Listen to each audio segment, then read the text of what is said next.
Hello everyone. This is Bill Samuel in Mountain Brook, Alabama, coming to you at the beginning of the new holiday season. The new holiday season. Every day is part of the holiday season. Christmas really is all year long, isn't it? Someday we're going to have a Christmas month and a Thanksgiving month and a new beginning, a new now month. And our holiday season will last for 3 months instead of 3 days. Well, my mail lately has been concerned with basics, and I'd like to perhaps discuss them just a little bit. We're all interested in the secrets of life. And when one seeks the secrets of life, the secrets of the universe, the secrets of science or of arithmetic or of God or of anything, in reality he is searching out the vistas of his own identity. Those who know this are the ones who find the true answers. And all the answers they find are invariably simple, not complicated, not arcane, nor abstruse, nor mystical. Now, those who do not know that the search for truth is really a quest for one's own identity, inevitably find their answers in the more complicated places and ways of their own making, until such time as they are struck by the enigmas of their black holes.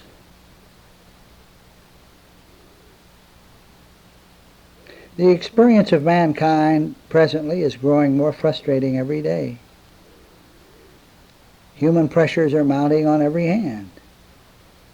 As various segments of humanity find themselves unable or unwilling to keep up the frantic pace, or longer battle the self-imposed frustrations, the man-made lids are beginning to pop off. And when will it end? Well, apparently not until a misidentified mankind is forced out of his misidentification in a self-wrought and necessary Armageddon. But you and I are not waiting for the world out there to awaken. We leave the unawakened world, the struggling world behind. We let it go. We rise above it, so to speak, by the simple willingness to put God first and let God, isness, presence, ineffable, allness, or whatever else you want to call it, allow that ineffable presence to be the all and the only of us. Now, this is not an impossible task. It isn't even all that hard to do. It is only from the standpoint of a judgment maker that it even seems necessary, much less a difficult job to be undertaken. The fact is, God already is the all we are.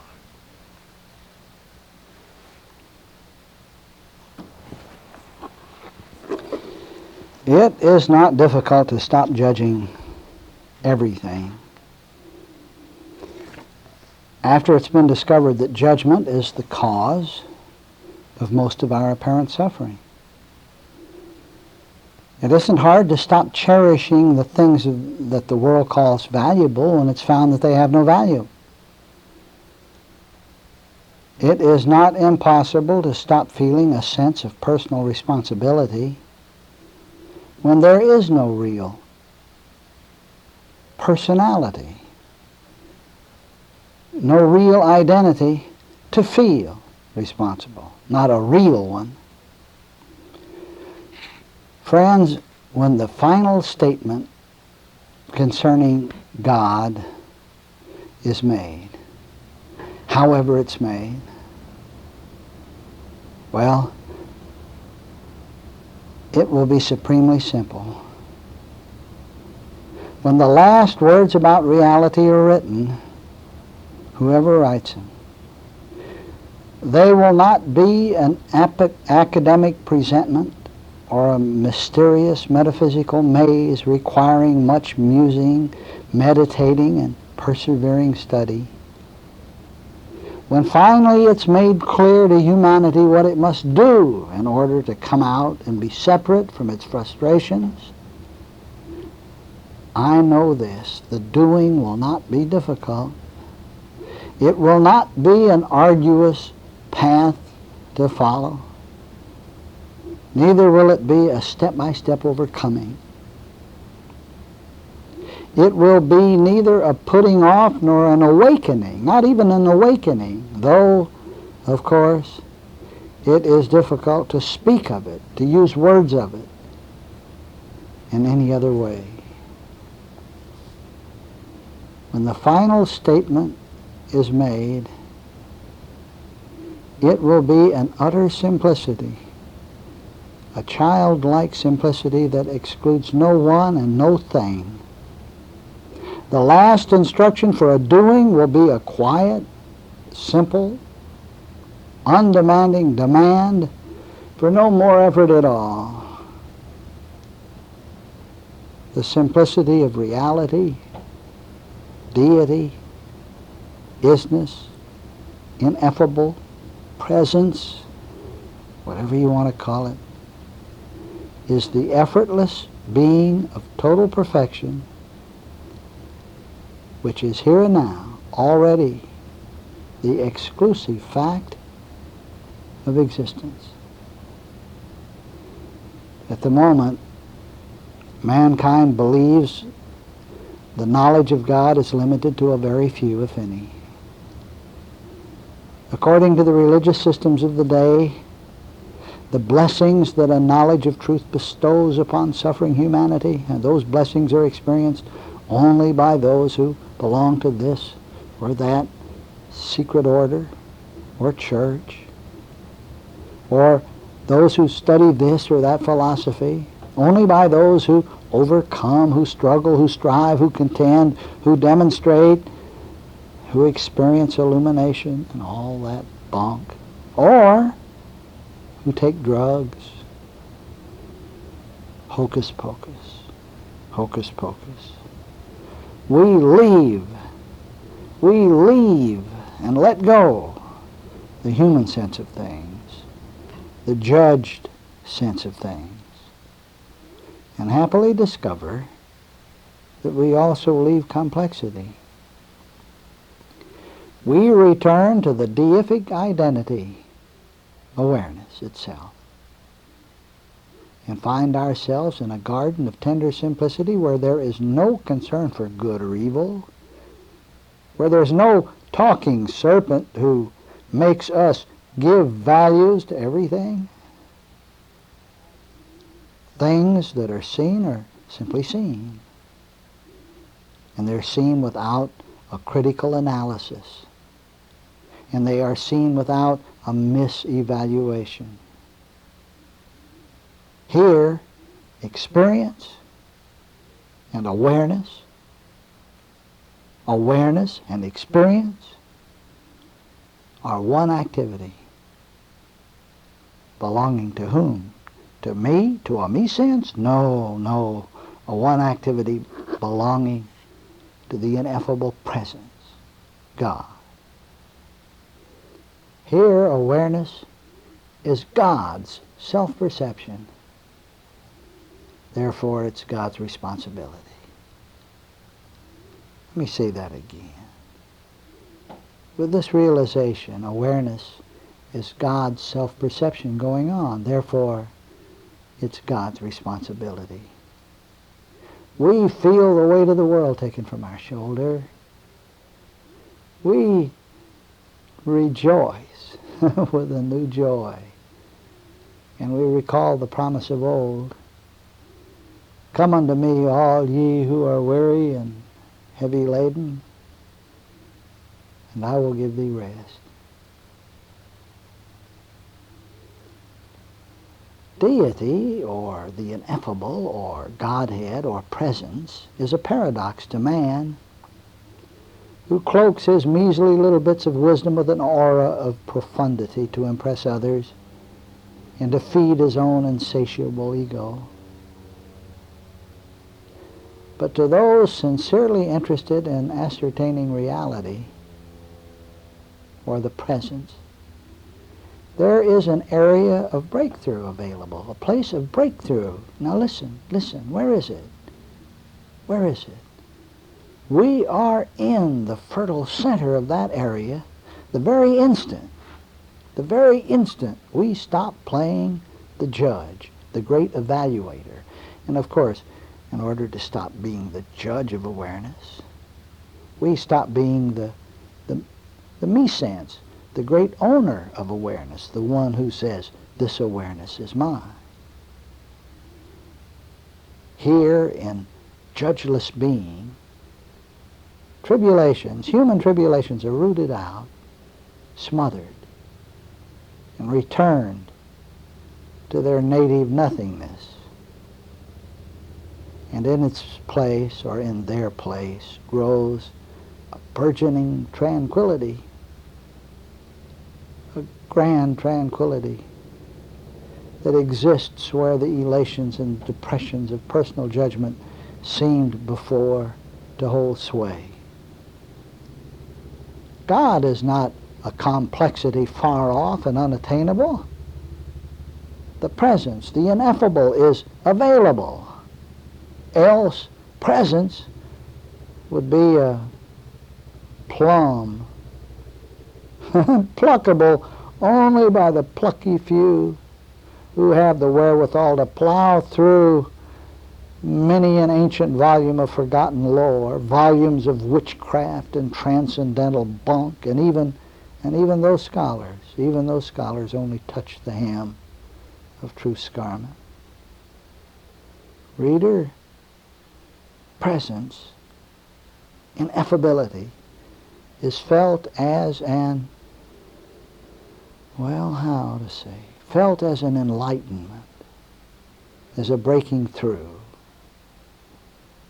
as a lifting, as a gentle rest, as a rolling up of the scroll, as the lessening of a load, as peace and happiness.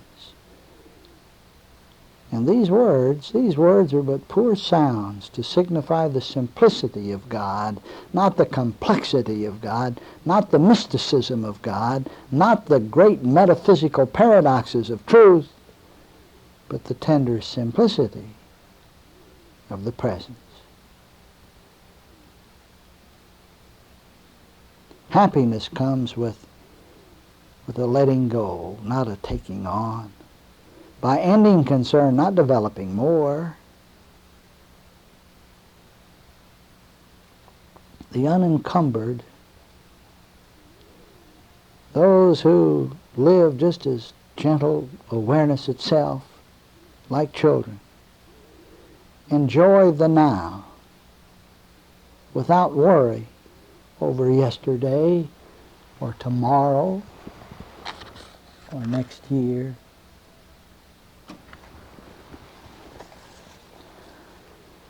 How children joy in fragrances and colors and moving things. Their sweet simplicity is why the world is so wonderful to them.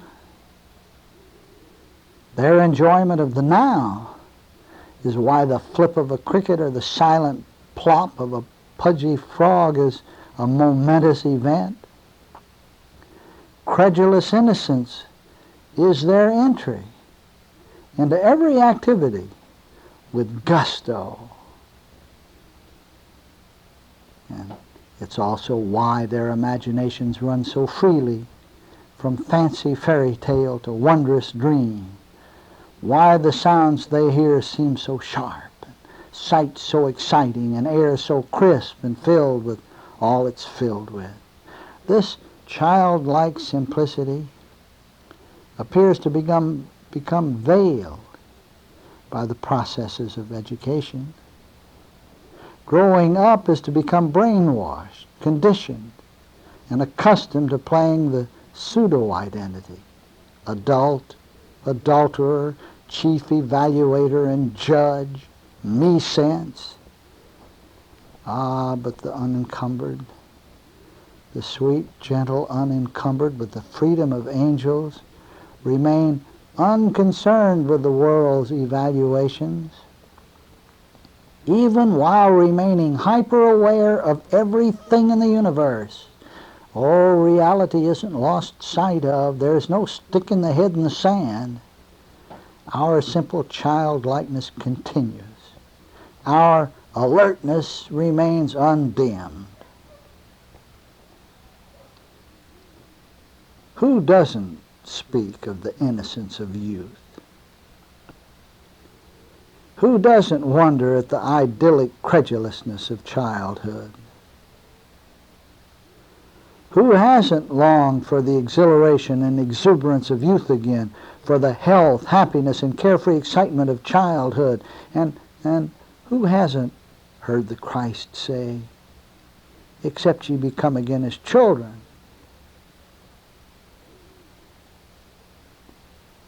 Listener, you can become as a child too, and do it without appearing foolish, without ignoring home and family, without withdrawing from society. We become childlike in the most effortless way imaginable as we stop making vain and unnecessary evaluations, as we stop trying to be the possessor and the owner of this awareness and live this instant called now.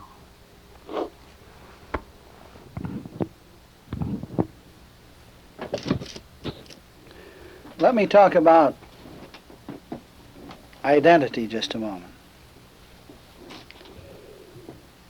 Identity, who we are, what we are. Identity, identical.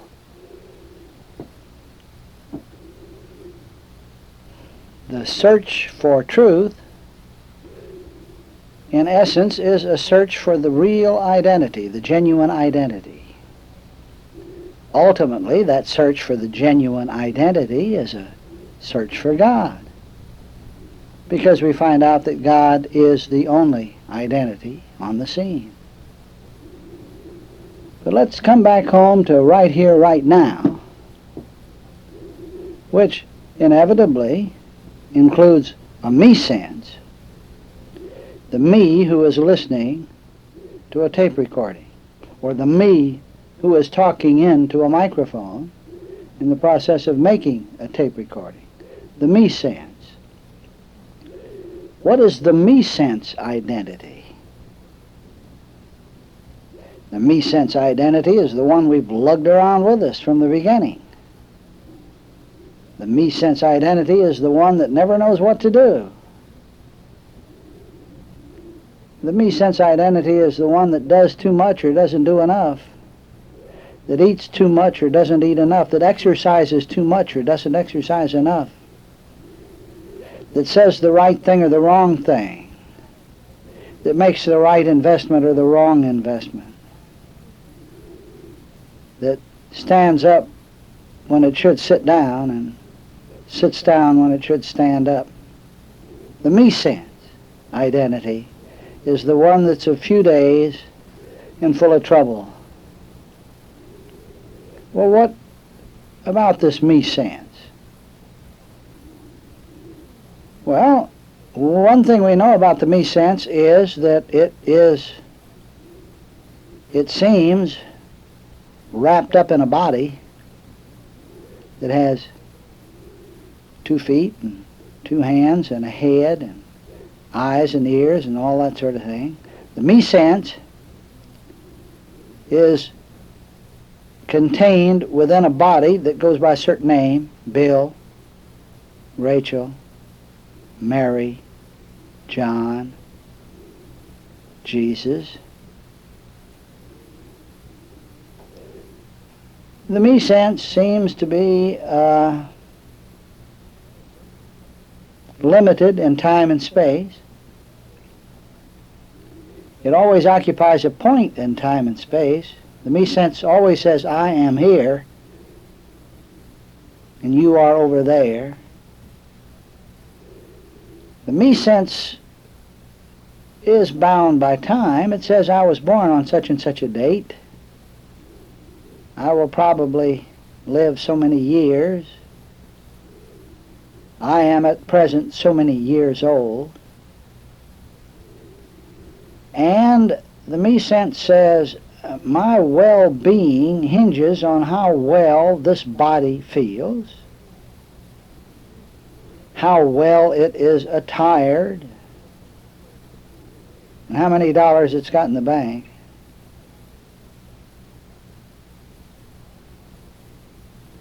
The me sense is a few days and full of trouble.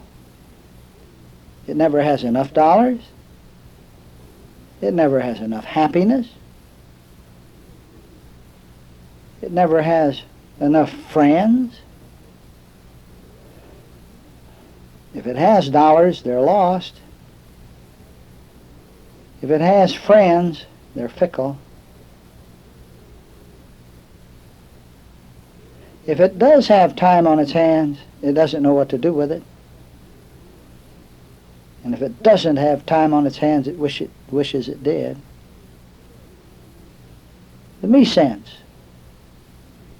is always concerned about the body sense and how I feel. The me sense looks in the mirror and says, my, I'm getting old. The me sense says, oh my, another wrinkle, another gray hair. The me sense says, oh, how time is flying. Here the holidays are on us again. Well, what about this me sense? The me sense says, this life that is mine is made up primarily of consciousness, awareness. I am aware, the me sense says. I am aware at the moment of listening to a tape on a tape recorder. I am aware at the moment of making a tape.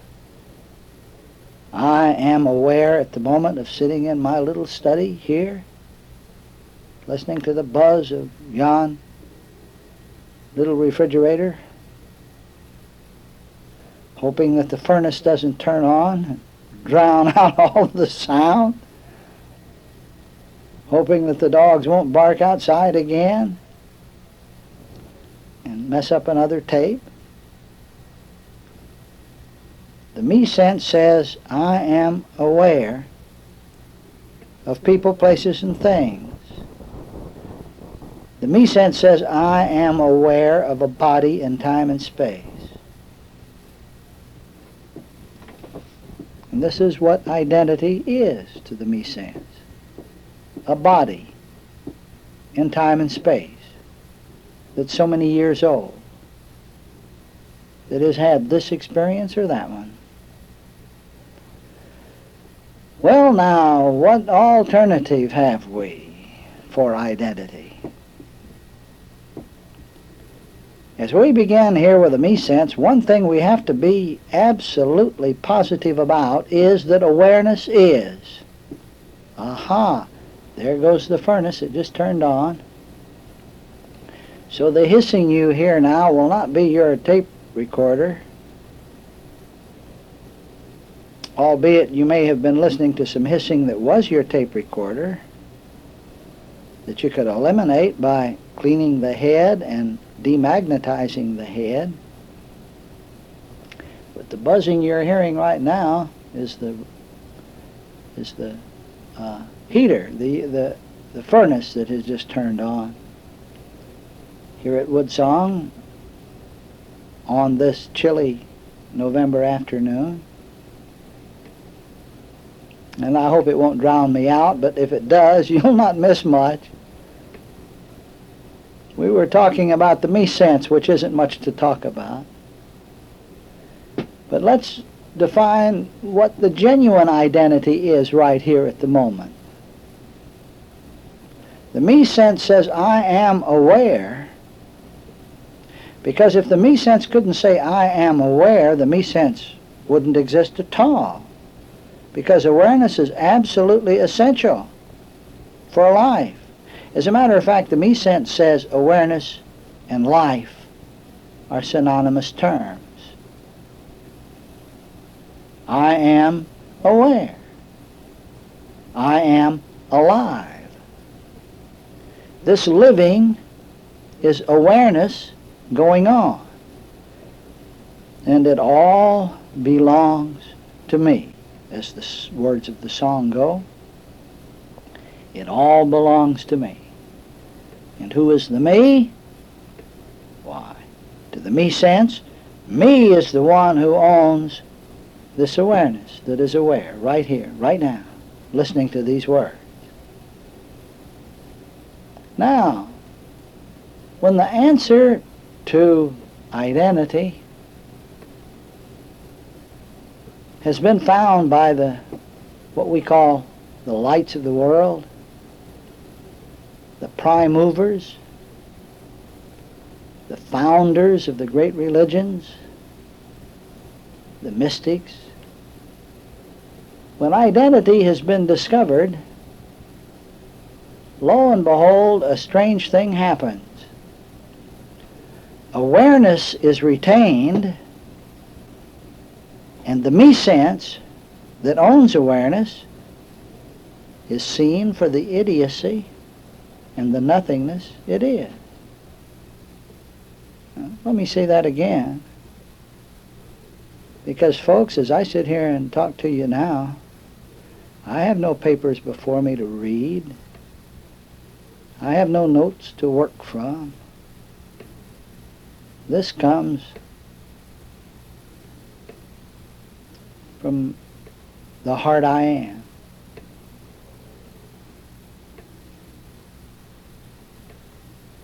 When identity is discovered, awareness is retained, but the me sense is let go. Right here, right now, awareness listens to the words on this tape recording. Awareness hears. Awareness sees. Awareness feels. All the seeing that has ever taken place is taking place within this awareness, right here. All the hearing that has ever taken place or ever will take place takes place right here within this awareness. We can't get outside this awareness to make certain that any hearing takes place anywhere else, or that any seeing takes place anywhere else, or that any feeling takes place anywhere else. So awareness then is basic, but as I say, the me sense is let go. The me sense, that which says, this is my awareness. Who is this one who says, this is my awareness? Who is it? Is it the body? We say, well, yes, of course it's this body. Awareness belongs to this body.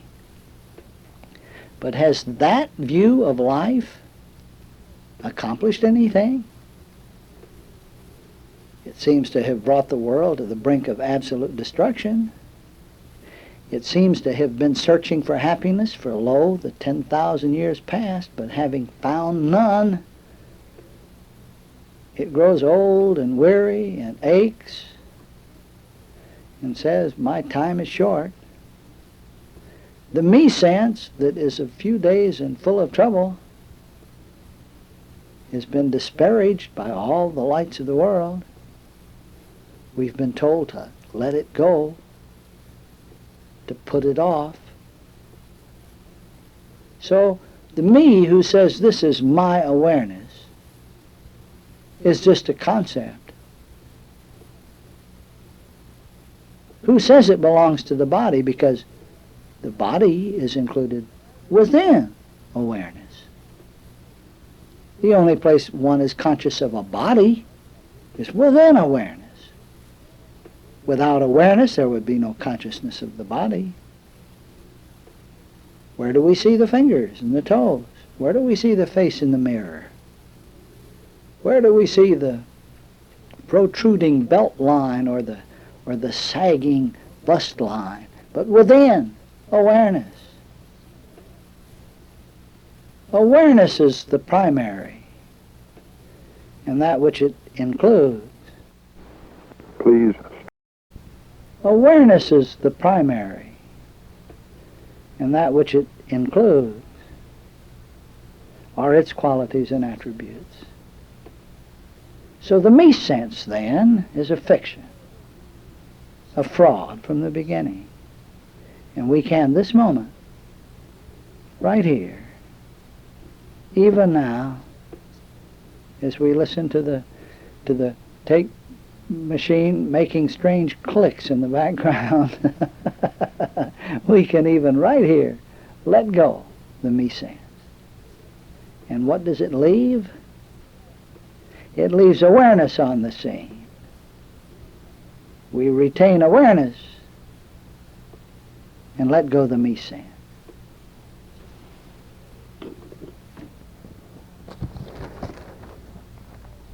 I have a letter here that seems applicable at this moment. The gentleman writes, he says, "Dear Mr. Samuel, I enjoy your philosophy." And he goes on to say, but he would like to have a very practical answer. He says, "Please be practical. Tell me exactly how this awareness business is applicable to me and how it relates to my daily affairs. Tell me how it should feel to me." Then he asks this question that I would like to answer for everyone. Am I supposed to feel the same when I'm working as when I study and meditate? Well, let me address that. Am I supposed to feel the same when I'm working as when I study and meditate? Now listen gently. Please just listen gently with a heart. When one takes hold of awareness to be his identity, that is, as we understand that awareness itself is identity, and that we are not the possessor of awareness, rather we are awareness itself. Now as we do this, we begin, and I must say that it's a slow beginning, but it's a consistent, persistent beginning that continues. We begin to experience a practical and tangible and very obvious absence of anxiety, of fear, of the old human consternation and apprehension. And especially there is a lessening of human desire. That is, a desire for anything other than a knowledge of the truth itself. This feeling of equanimity remains, I guess, in this, and I don't know what word to use except motiveless. This is the term that the Oriental has given it, but awareness remains in this motiveless state for just a time. And then it slowly blossoms into quite a new dimension that has an entire new set of sensations that I don't know how to describe it except to call it peace, my peace. And there is less family disharmony. You know, we still see trees and flowers and things. Our children still appear to go through all of the growing pain. We still have to discipline them if they appear to need it. And yet, all we do, all we see, all we experience, when we live as awareness itself, begins to be experienced within some redolent atmosphere of peace, of satisfaction, a sense of all rightness, a sense of peace or tranquility. And we find ourselves knowing the meanings of things that we've never known before. We find ourselves watching others, knowing their motives even before they speak. And we find ourselves knowing what to do about most of the situations that present themselves, if not immediately, but then eventually.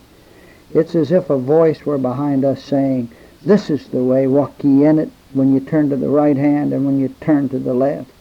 Indeed, living as just simple, credulous, childlike awareness, we are so instructed.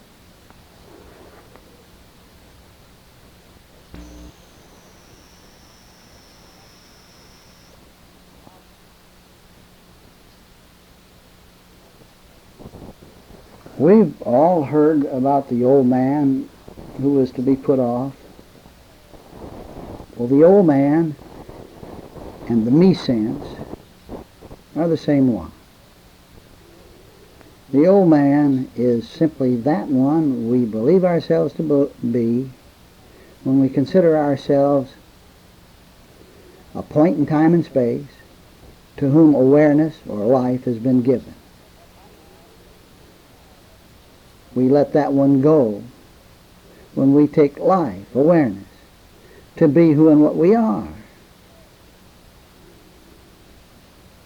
and dismiss the concept of ourselves as the one who owns it, as the one who contains it within himself.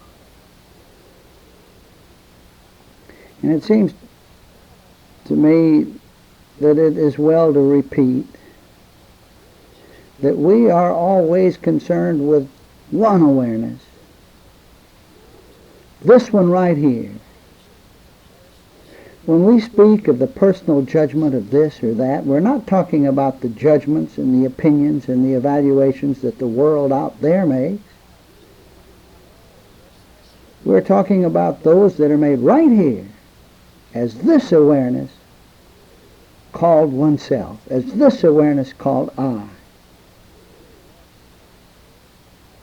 When we speak of the old man, we are not talking about the misidentification of our friends and relatives, or the people down the street, or about the incorrect opinions that they appear to have of themselves. We're talking about the misidentity only we can presume ourselves to be right here, right now, ourselves.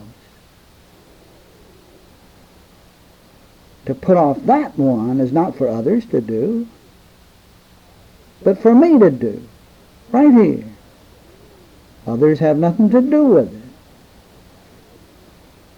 The picture of the world, including others, is all right here and now. This awareness being I, not another. Seest thou this? The fabled last judgment, the great fabled last judgment takes place here, right here, as I be awareness, I, instead of the container of it, the possessor of it, the owner of it. As I live as simple, credulous, childlike, gentle awareness, and not the possessor of it, the grand custodian of it.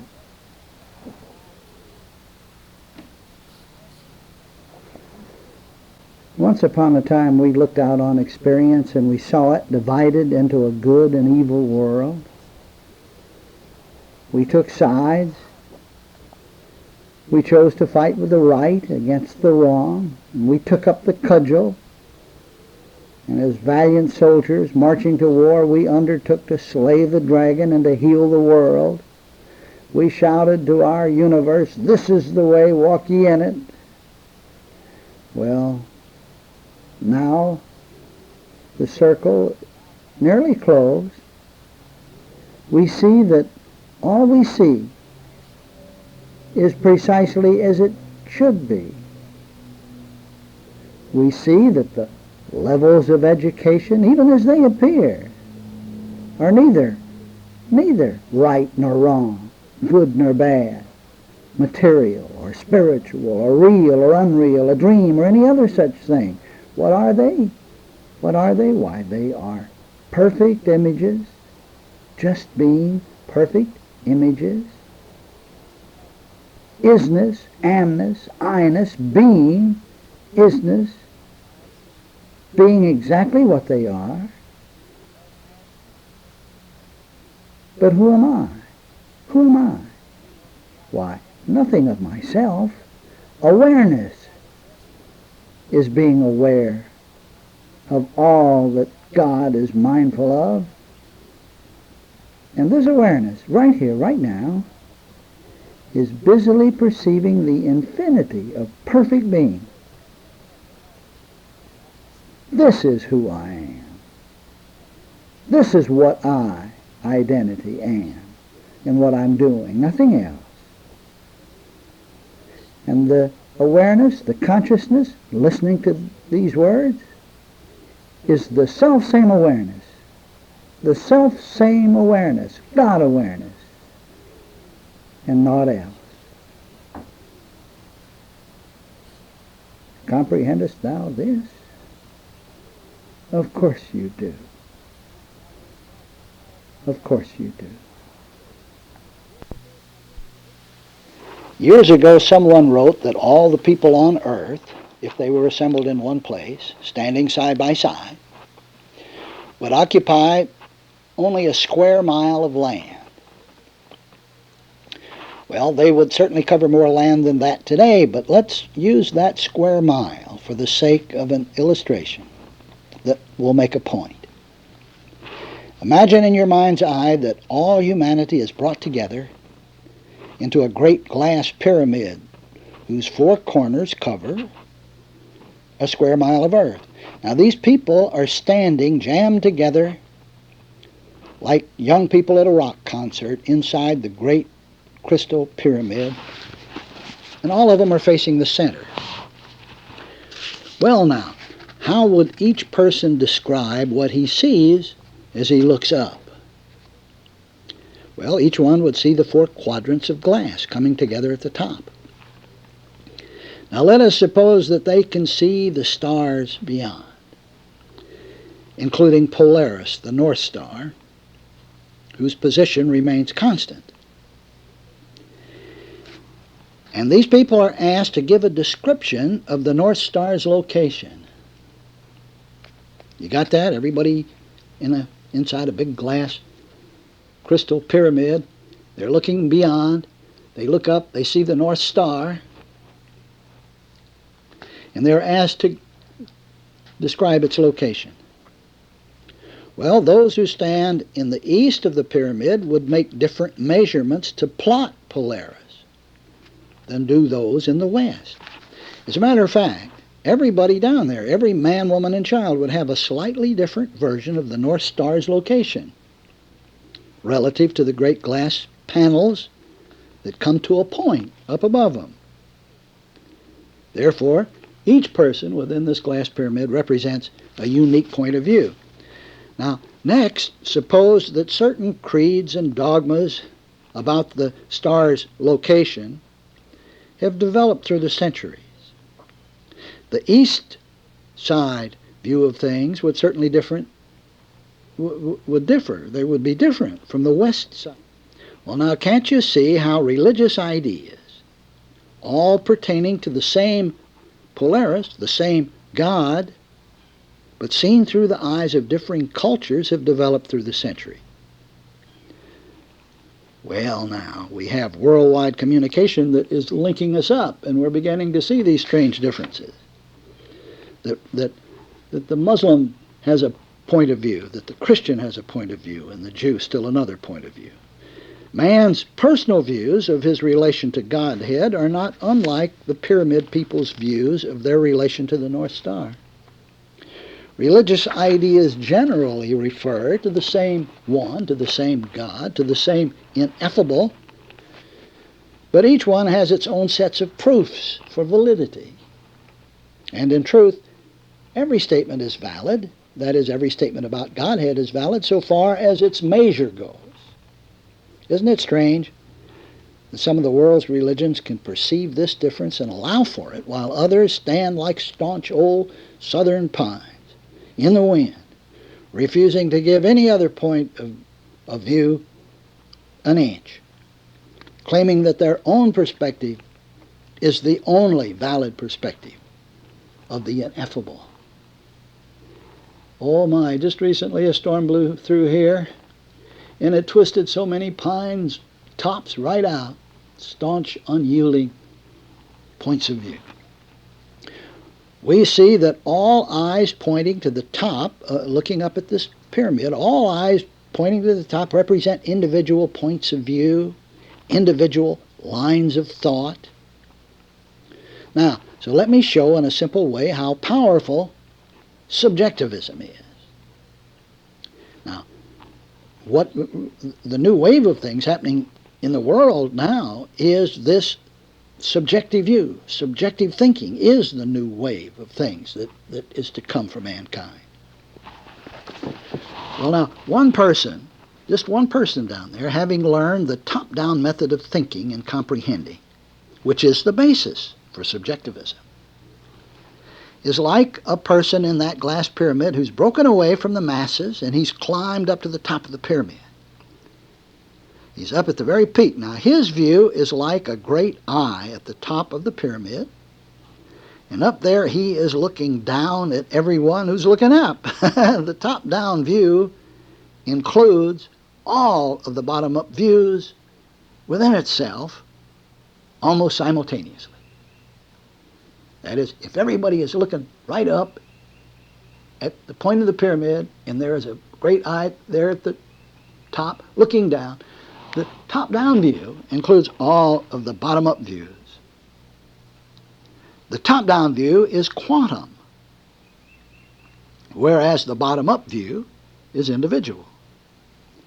Now, this is the advantage of subjectivism and its comprehension that the world exists within awareness. Subjectivism is to human thought what quantum mechanics has become to physics. Today we see the leading edge of science on the brink of discovering the subjective idea. They have found that the experiment is tied to the awareness that observes the experiment. Well, that's a start. Today we have science backing into God, discovering God, and afraid to admit it, afraid that their own colleagues will criticize them for admitting that they have backed into a totally new, marvelous, top-down view of things. Science will discover the power of subjectivism, I think, before religion does. And certainly before so many of the metaphysicians who claim to know it already, but they don't know what to do with it. We guess the scientist will know because his arithmetic will suggest and then insist and cause him to prove. Prove me now herewith. Well, now, does the eye at the top quarrel with the opposing views at the bottom? No. It understands the basis for the difference of opinions. And it understands the holistic reasons for mankind's behavior. Oh, but the top-down view would certainly object if one of the groups along, let's say, the eastern or the western wall went to war against its opposite numbers over on the other side in the name of a creed or a dogma or a holy book. So what do? We discover the child within ourselves. And that child takes us more or less quickly to the top of the pyramid, to the view that includes all views within itself. Down on the sandy floor of the pyramid, extremism in the defense or the promulgation of anyone's holy book and or bottom-up view of the ineffable causes men in black to make strange utterances in the name of localized views of God and to call for holy wars that could destroy civilization. Now, on the floor of the pyramid, one hopes that won't happen. But from the top, one sees that something must happen among the warring, unloving throngs to call attention to the child's top-down view that understands and forgives. Well, the prophets have all said to a man to look up willingly, or be forced to look up in some kind of a personal anguish, personal Armageddon. 2,000 years ago, Christianity came along to say, let that mind be in us which was also, or which is also in Christ, which is the subjective view of things. But just look how Christianity's dogmatic creeds are warring among themselves. Not just Christianity's, but all of the religious. They're all warring among themselves. Whatever happened to the child's view that Jesus and others gave their lives to tell about? We get the top-down view, and then we live it down on the sandy floor of life, right here in the objective view of things. How do we do that? Well, we find the child within ourselves, and we run with it. It's the child within ourselves that breaks away from the mass and climbs that glass pyramid and says, I want to see what everybody is looking at. I want to go up and see it for myself. We find that child that's in us. It's here, right now. And then we run with it. We publish peace. That is, we tell people of our own knowledge of this child within, just as we've been admonished to do. We finally understand the exclusivity and arrogance of unyielding creeds and dogmas that discourage the individual's climb to the top of the pyramid. We see why the objective views have labeled subjectivism silly solipsism. And subjectively from the top, we can see that one with God is a majority. And so the world unfolds within subjective consciousness, within this divine awareness that is us right here, right now, listening to and being these words. This is the end of Side 2.